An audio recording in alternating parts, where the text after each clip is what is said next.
nature knowledge. Greetings, this is Mara with the Trustees and the Cooperative Nature School here at the Trustees Moose Hill Farm in Sharon, and I would like to welcome you to another episode of Nature Knowledge. Today I am by the Nature School, which is housed in the property's main farmhouse, and I've been noticing a lot of activity by some of our local feathered friends. I think my nature school friends are familiar with these structures behind me.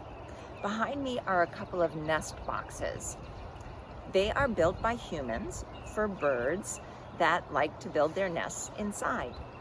We call these birds cavity nesters because they like to build their nests inside cavities like these nest boxes or in natural cavities like a hole in a tree.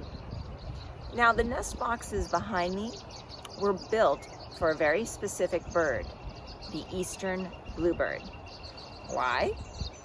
Well, last century, the population of the eastern bluebird dropped significantly, and humans wanted to help this beautiful bird survive. Now, why did their numbers dwindle? Well, there are many factors. But the main factor is they didn't have enough cavities to nest in. So why weren't there enough nesting cavities for the eastern bluebird? Well, two reasons primarily. One is that non-native bird species like the European starling and the house sparrow, they were introduced to this area and they are also cavity nesters.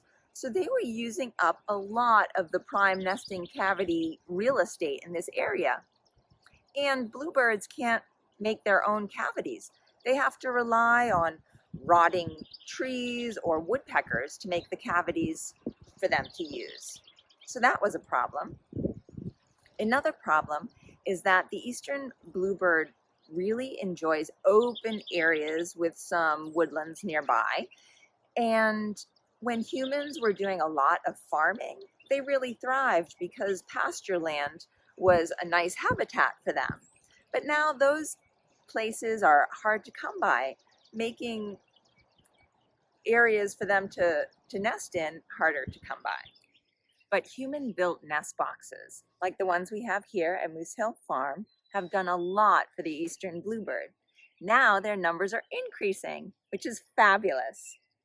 Now, some of the nest boxes here at the farm are not occupied by eastern bluebirds.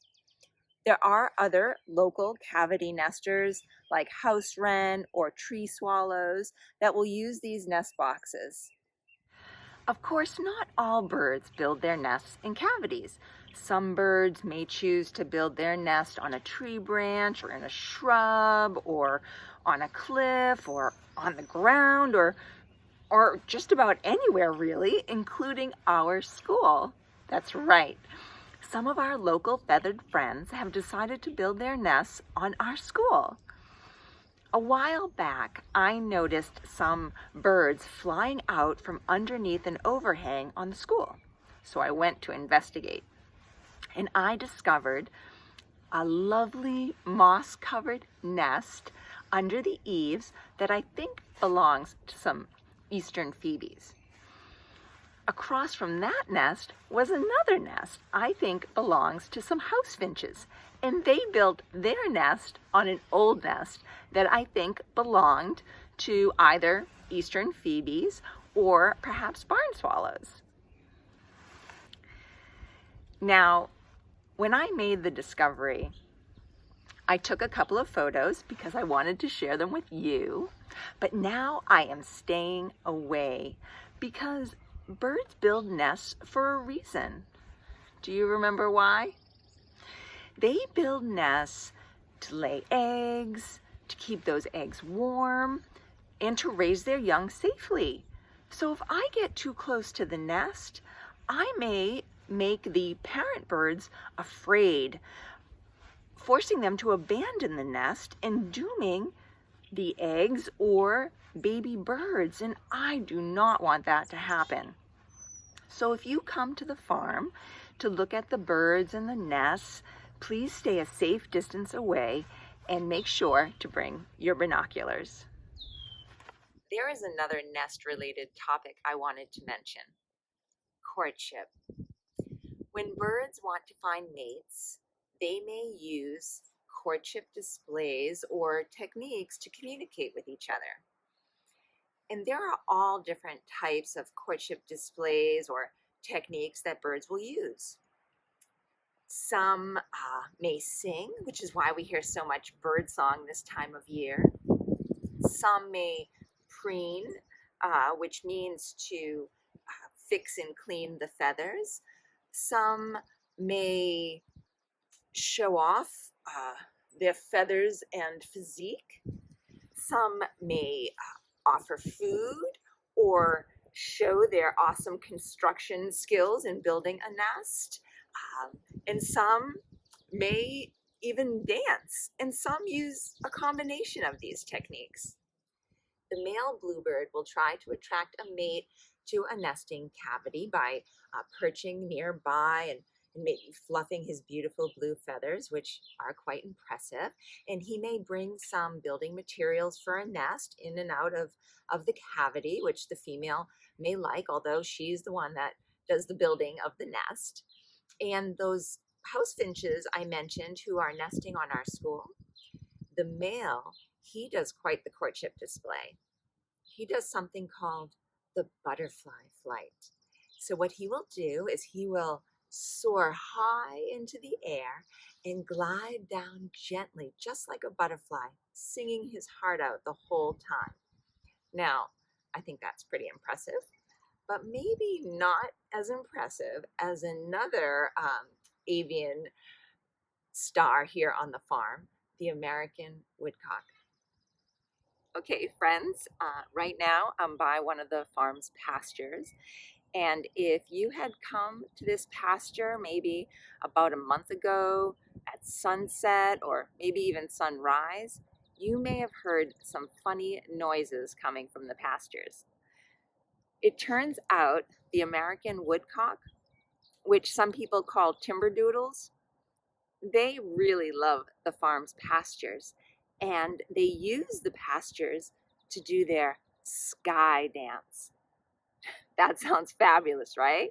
Well, it is. The male timberdoodle will make this funny nasally sound. Let me play it for you so you can hear it yourself. You hear that funny nasally sound?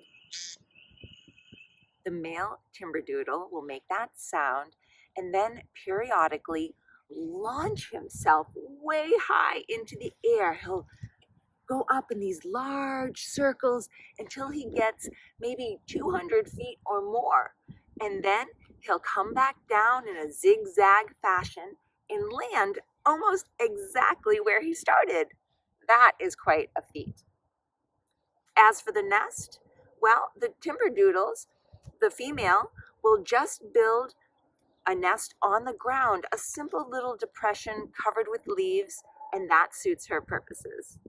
Friends, there's one more thing I want to share with you about the timberdoodles. They have this wonderful bobbing motion they make when they're searching for food.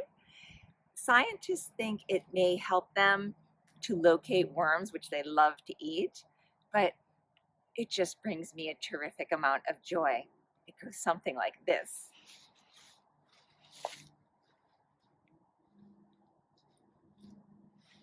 Maybe you can try that dance at home.